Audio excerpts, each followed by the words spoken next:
খুব ভালো ভাষণ দেন।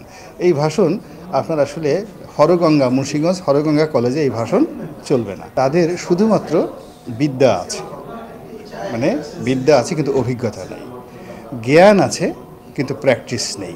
সবাইকে দেওয়া সম্ভব না। এটা হলো it's art and beauty of the politics. আর ওনারা যারা আসছে ওনারা এই সূত্রগুলোই জানে না।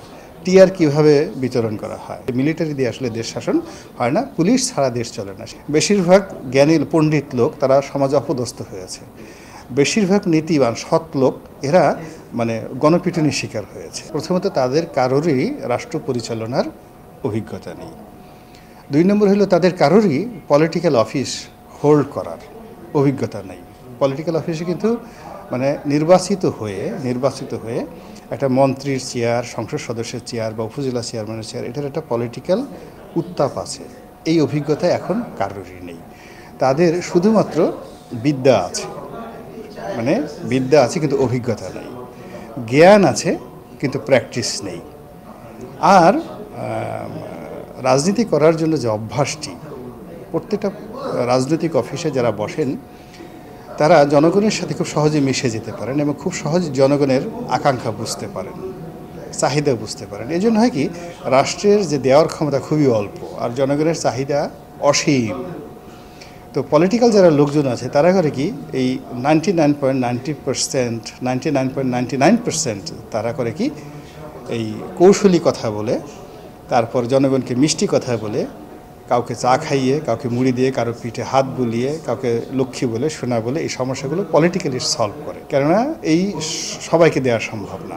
আর যতটুকু আছে সেই ততটুকু তারা সৎ হলে জনগণের জন্য খরচ করে, অসৎ হলে নিজেরা খেয়ে ফেলে, জনগণ ইজ ভেরি হ্যাপি। এটা হলো it's art and beauty of the politics. আর ওনারা যারা আসছে ওনারা এই সূত্রগুলোই জানে না।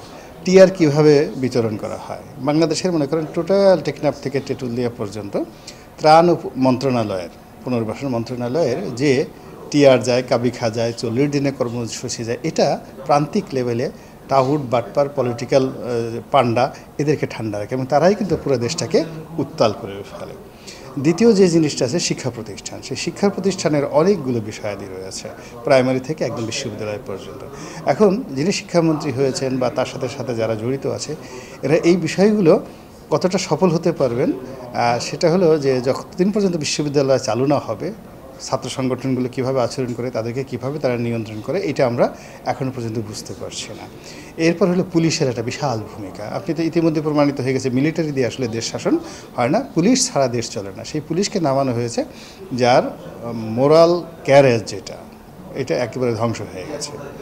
তো তারা সেই যে সৎ সাহস পেয়ে আবার কাজে ফিরে জনগণকে মোটিভেট করে রাষ্ট্রের অনুগত রাখবে, এই কাজটা করতে পুলিশের কত সময় লাগবে আমরা এখন পর্যন্ত জানি না। তো এই জিনিসগুলো লং রানে কতদিন চলবে।